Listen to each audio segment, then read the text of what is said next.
আর NH-44 ছেড়ে এবার চলে এসেছি আমরা এই একটা রোডে। এই রোডটার নাম হচ্ছে নন্দী হিল রোড। খুব সুন্দর এই রোডটা। এসব রাস্তাগুলো দারুণ লাগে না? অবশ্য আমি অত ভাষা জানি না তাই, কিন্তু ভাষা না জানলে কী হবে, চোখ তো আরাম পাচ্ছে দেখে না। এবার রাস্তাটা দেখো আর বিউটিটা দেখো, পুরো এঁকে বেঁকে গেছে রাস্তাটা। আর ওখানে হচ্ছে পাহাড়টা পেছন দিক দিয়ে নিয়ে এসছে, যার ফলে আমি কনফিউজ হয়ে গেছিলাম। এই দেখো, এবার গেটটা দেখতে হবে। এটা হচ্ছে স্টার্টিং পয়েন্ট। এই গেটটা তুমি এখান থেকে দেখতে পাবে। এই হলো তোমার আদিযোগী বাদামি। এখানে এলে বাদামিটা অবশ্যই ট্রাই করবে।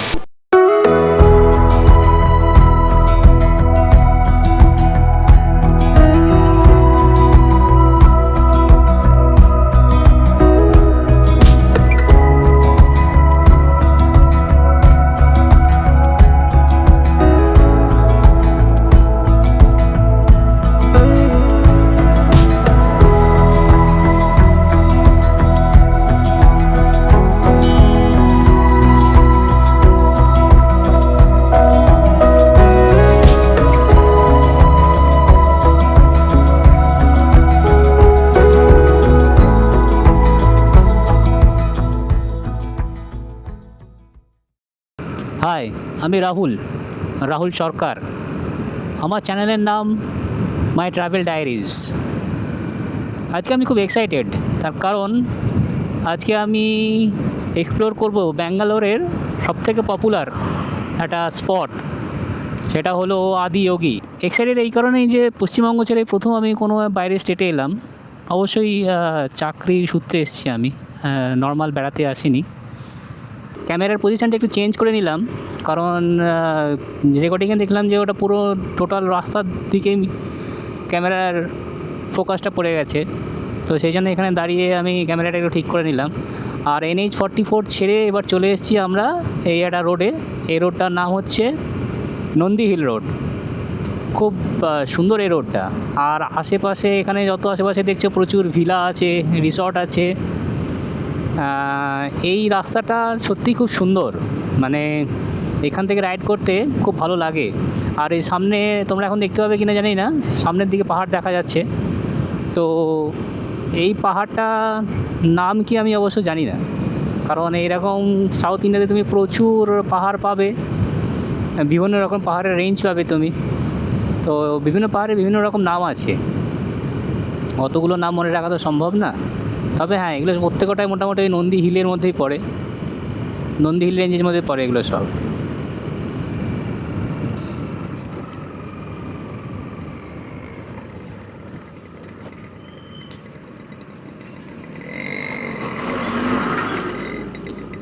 এই রাস্তার আরেকটা প্রবলেম হলো যে কিছু দূর যাওয়ার পর না তোমাকে বেশ মানে ঘন জনবসতির মধ্যে দিয়ে যেতে হয়, ঘর বাড়ি, ছোটো ছোটো রাস্তা।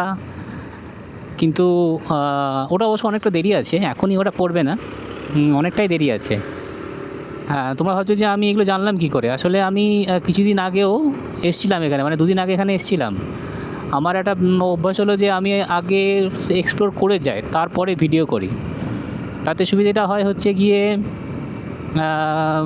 কখন কোথায় কি ভিডিওটা করতে হবে, কোন সিনিক বিউটিটা কোথায় পাবো, এইটা আমার মাথায় থাকে। একদম নতুন এলে না এগুলো বোঝা যায় না। তো সেই জন্যে আমার অভ্যাস হচ্ছে কোনো একটা জায়গায় এক্সপ্লোর করার আগে সেটা ঘুরে নেওয়া। আর ব্যাঙ্গালোরের ওয়েদার সম্পর্কে তো আমরা সবাই জানি, সকালবেলা একটা বেশ মিষ্টি ঠান্ডা ঠান্ডা হাওয়া দেয়। এখন টেম্পারেচার কত হবে, খুব বেশি হলে তোমার 25-26 হবে এখানে। ব্যাঙ্গালোর যে মানে মেইন যে শহর আছে সেখান থেকে আমি অনেকটাই চলে এসেছি। আর যেহেতু এটা হিলি এরিয়া না, তো এখানে তোমার টেম্পারেচার আরও কম হয়, রাইড করতে বেশ ভালো লাগে। ওইদিকে দেখতে পাচ্ছ একটা পাহাড়ের রেঞ্জ দেখা যাচ্ছে, দেখো, দেখতে পাচ্ছ কিনা আমি জানি না, তবে মানে পুরো কি বলবো, রক একেবারে। এখানে কোনো গাছ ফাছ কিছু নেই, দেখেছো, পুরো শুকনো পাহাড় যেটাকে বলে, ছোটো পাহাড়। সাউথ ইন্ডিয়ার এই জিনিসগুলো আমার খুব ভালো লাগে, যে মাঝে মধ্যেই তুমি এরকম ছোটো ছোটো ছোটো ছোটো পাহাড় দেখতে পাবে। আর ওই দূরে তো একটা বিশাল বড় পাহাড় দেখা যাচ্ছে, ওদিকেই তো যাবো এখন, ওদিকে গেলে দেখতে পাবো। আর এই দেখো, এখানেও একটা পাহাড়, দেখেছো, এইদিকেও একটা পাহাড়ের রেঞ্জ, আর এখানে তোমার সব কাজ করছে,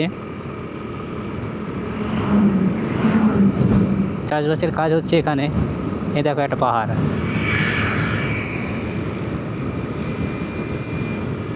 দারুণ।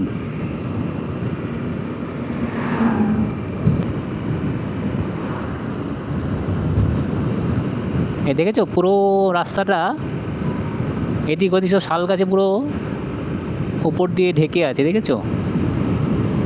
মানে রাস্তাতে তুমি আলো আধার, সূর্যের আলো অল্প অল্প দেখতে পাবে। এইসব রাস্তাগুলো দারুণ লাগে না? অবশ্য আমি অত ভাষা জানি না তাই, কিন্তু ভাষা না জানলে কী হবে, চোখ তো আরাম পাচ্ছে দেখে না? ভালো লাগছে দেখতে, বেশ খুব সুন্দর লাগছে রাস্তাটা। আর রাস্তাটার কন্ডিশন একদম মানে নিট অ্যান্ড ক্লিন একেবারে, না কোনো পটহোল আছে। আর রাস্তাটার চওড়াও বেশ যথেষ্ট চওড়া, সিঙ্গেল ওয়ে যথেষ্ট চওড়া। আর এই দূরে দেখো পাহাড় দেখা যাচ্ছে।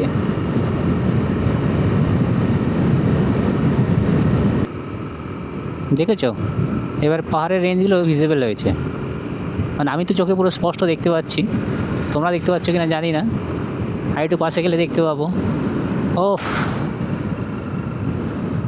কি সুন্দর, হ্যাঁ দারুণ দারুণ।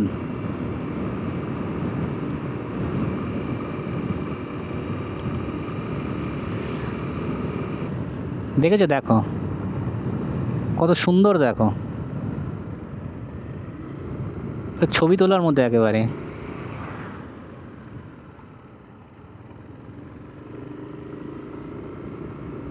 5:30 বেজে গেছে অবশ্য, কতক্ষণে পৌঁছবো জানি না, এখনও তো 40 মিনিট দেখাচ্ছে,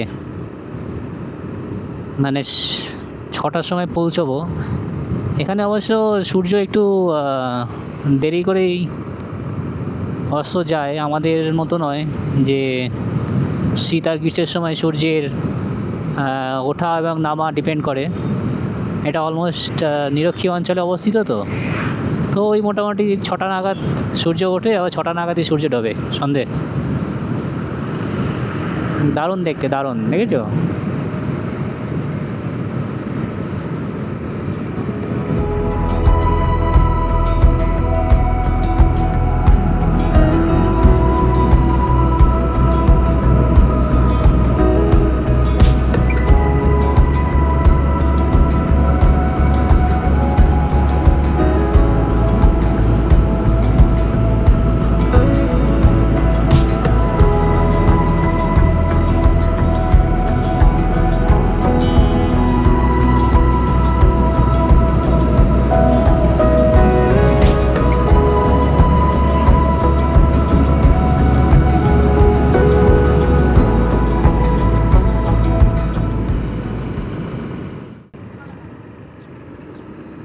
ও এবার রাস্তাটা দেখো আর বিউটিটা দেখো, পুরো এঁকে বেঁকে গেছে রাস্তাটা। আর ওখানে হচ্ছে পাহাড়টা,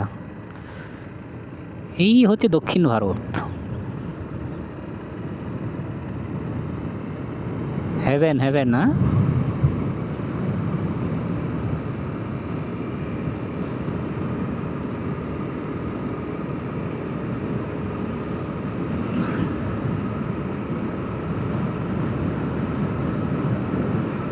ওখানে আবার একটা মাছ ধরছে বাচ্চা ছেলেগুলো।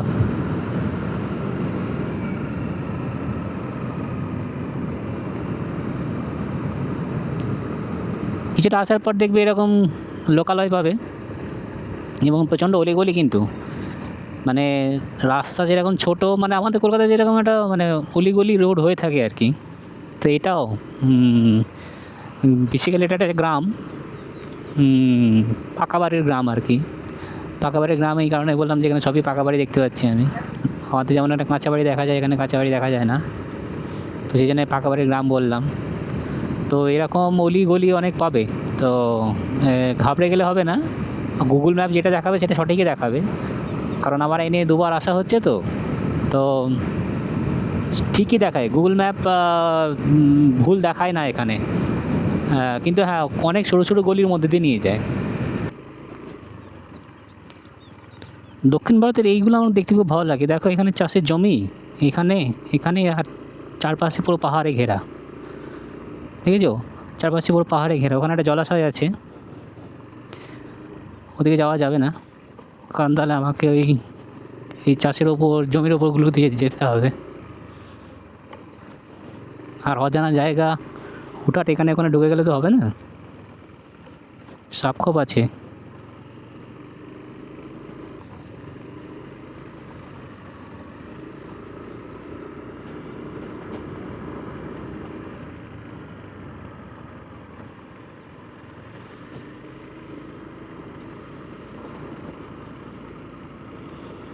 এবারে পাহাড়ের রেঞ্জগুলো দেখো,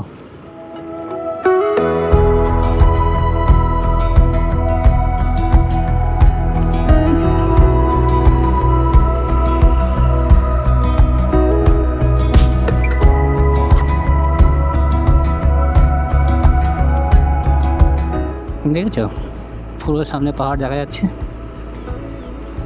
দারুণ দারুণ।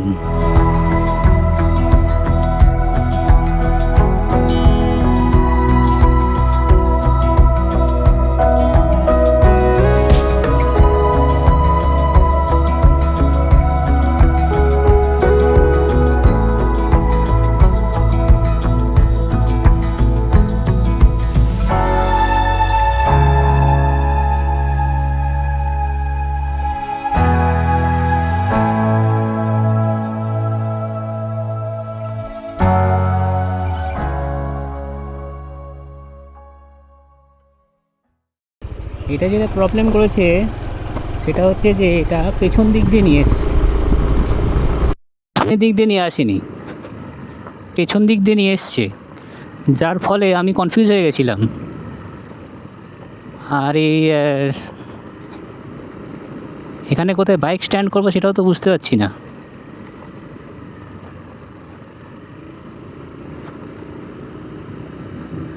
আসল রাস্তাটা হচ্ছে ওই পাহাড়ের ওপর দিয়ে, কিন্তু আমাকে নিয়ে এসছে পেছন দিক দিয়ে।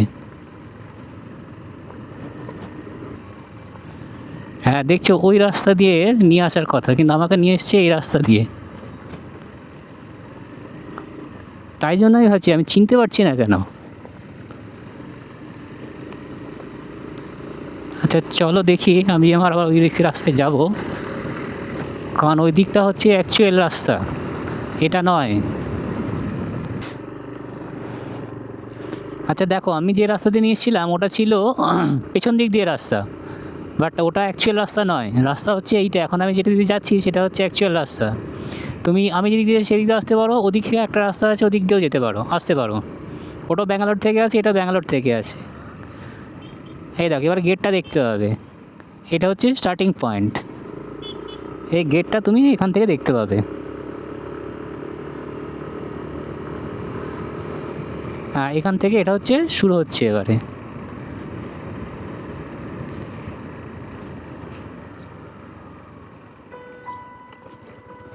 এটা টোটালি পাহাড় কেটে তৈরি করা হয়েছে রাস্তাটা, খুবই সুন্দর রাস্তাটা।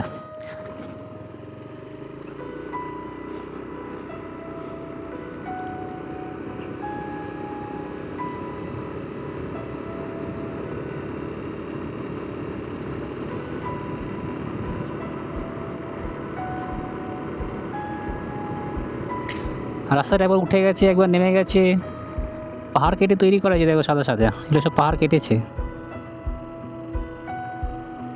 এখানে অনেক কনস্ট্রাকশান হচ্ছে, যেরকম তোমার আমাদের কোয়েম্বাটোরে যেটা আছে, সদ্গুরুর যে আশ্রম আছে কোয়েম্বাটোরের অ্যাকচুয়াল যে আশ্রমটা আদিযোগী, যেখানে প্রথম হয়েছিল, তো ওখানে তো তোমার সমস্ত কিছুই আছে। ওখানে থাকার জায়গা আছে, কলেজ আছে, স্কুল আছে। এখানে এগুলো সব তৈরি হচ্ছে। এখানে শুধুমাত্র এখন এই স্ট্যাচুটাই আছে, আর খাবার দুটো জায়গা আছে, এবং অবশ্যই ননভেজ। এছাড়া এখানে থাকার আর কোনো ব্যবস্থা নেই। আর একটু পরেই শুরু হবে তোমার লাইটিংটা, যেটা মেন আকর্ষণ এখানে।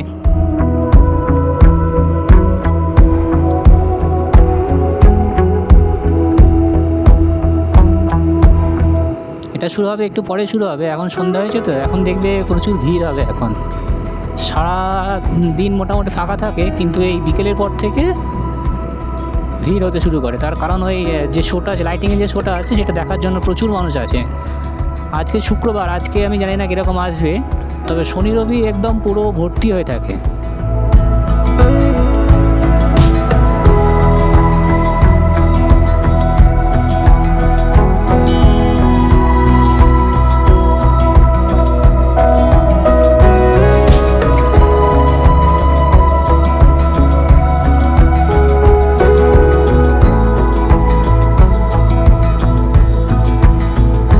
ঠিক আছে, উপরে পাহাড়টা দেখো, সোজা উপরে চলে যাচ্ছে।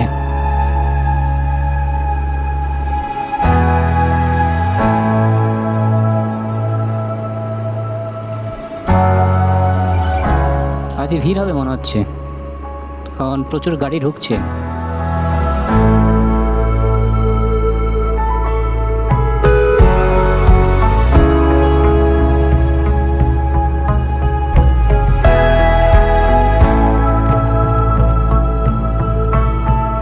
ঠিক আছে, এখান থেকে সোজা হেঁটে হেঁটে উপরে চলে যেতে পারবে। এই যে এই রাস্তাটা, এই রকটা, এই যে পাহাড়টা আছে, সোজা উপরে চলে যেতে পারবে। এই পুরো জায়গাটা হচ্ছে ঈশা ফাউন্ডেশনের। তোমরা সবাই জানো ঈশা ফাউন্ডেশনের ফাউন্ডার হচ্ছে সদ্গুরু।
আই হোপ তোমরা অলরেডি আদিয়োগীকে দেখে ফেলেছো।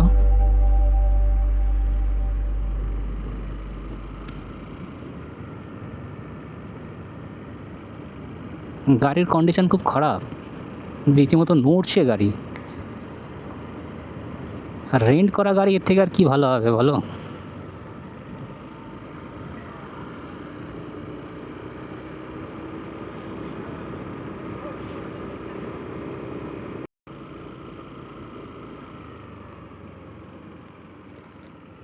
চলো, এখানে পার্কিং করতে হবে। এখানে আবার পার্কিংয়ে 20 টাকা করে নেয়। পার্কিং করে চলো ভেতরে ঢুকি।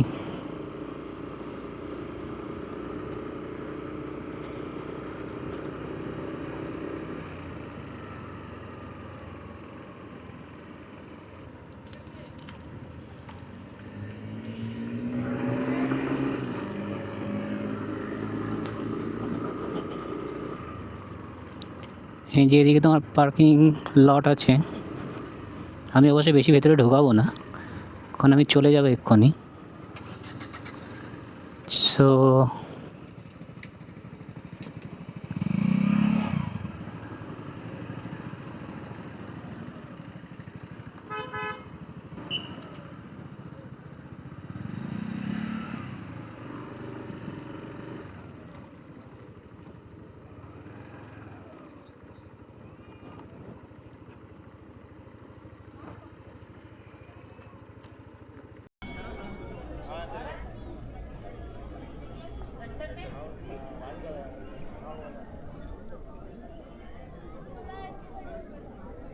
এই হলো তোমার আদিয়োগী।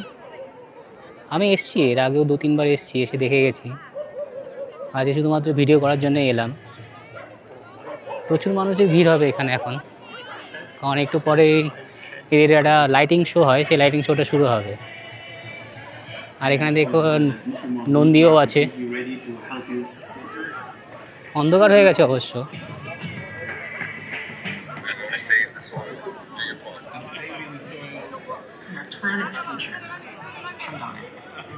জায়গাটাই আলাদা রকমের। এখানে বিভিন্ন জন বিভিন্ন রকমের পোজ দিচ্ছে, দেখতে পাচ্ছ? বিভিন্ন জন বিভিন্ন রকমের পোজ দিয়ে ছবি তুলছে। ভেতরে জুতো ঢুকেছে কি করে জানি না আমি, জুতো তো অ্যালাউ নয়।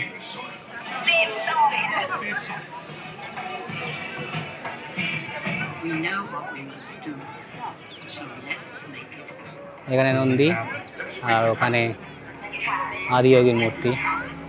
এটা নর্মাল মূর্তি নয়, কিন্তু এর ভেতরে যখন লাইটিংটা হবে না তখন দেখতে বুঝতে পারবে যে এর ভেতরে কী কী মেটেরিয়াল আছে। লাইটিংটাই দেখায় আসল। চলো ভেতরে যাই।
I will be eating something কারণ আমার খিদে পেয়েছে, সকাল থেকে কিছু খাইনি আমি।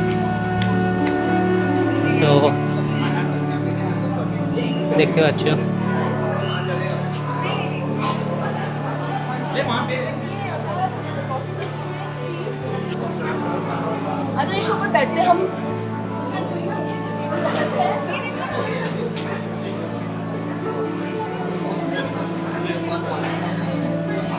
मसाला डोसा और एक बादाम मिल्क और एक बादाम मिल्क। और कुछ चाहिए क्या? ना और कुछ नहीं। कैसा खाना है? UPI। कम से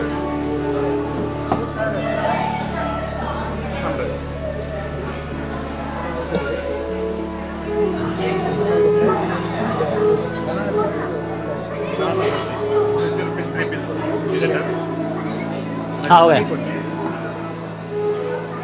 है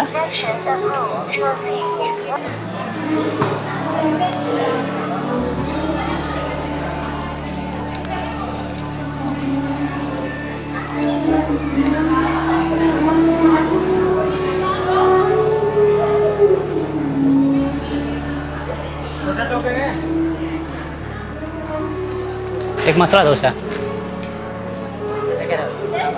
बादाम मिल्क।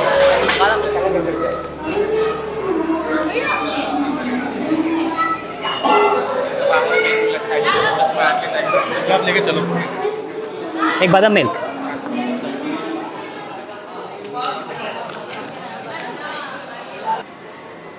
আমি একটা বাদাম মিল্ক নিলাম আর এই মশলা ধোসা। আমি এর আগেও খেয়েছি, ভালো হয়। এই ধোসা যেটা দিয়েছে না সেটা ঘি দিয়ে তৈরি করে। এরা নর্মাল যে তেল থাকে সেই তেলে করে না, ঘিয়ে করে, যার জন্য টেস্টটা খুব ভালো হয় খেতে।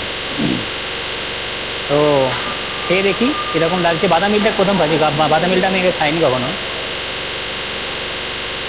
লাভলি, দারুণ। বাদাম মিল এখানে এলে বাদাম মিলটা অবশ্যই ট্রাই করবেন, খুব ভালো লাগে খেতে, দারুণ করেছে। ধোসাটা তো বললাম, ধোসাটা আগে খেয়েছি আমি। খাবারের কোয়ালিটি দারুণ। এখানে আরও অনেক কিছু পাওয়া যায়, তবে ম্যাক্সিমাম সাউথ ইন্ডিয়ান খাবার। নর্থ ইন্ডিয়ান ভালো কিছু পাবে না। এটা ভালো খেতে, তাও দারুণ খেতে। এখানে কফিও পাওয়া যায়, কফি, জলের বোতল, আইসক্রিম, আরও অনেক কিছু। তো ঠিক আছে, খেয়ে নিই, খেয়ে নিয়ে আবার কথা বলবো, কারণ আমি এখান থেকে দুটো গেঞ্জি কিনবো। এর আগে আমি দুটো গেঞ্জি কিনেছিলাম, আজকে আবার দুটো গেঞ্জি কিনে, দুটো না, এর আগে আমি একটা গেঞ্জি কিনেছিলাম, এবারে দুটো গেঞ্জি কিনবো। এই যে এখানে দেখতে পাচ্ছ, এটা হচ্ছে এদের আউটলেট। ব্যাটারিটা শেষ হওয়ার জন্য পুরোটা রেকর্ডিং করতে পারলাম না। যে বিভিন্ন রকম বই আছে আর কি, এই বইগুলো লিখেছেন, সেই বইয়ের এখানে আরও অনেক কিছু আছে, শুধু বই নয়, সব পেতলের বোতল আছে, দিস আর জেনুইন।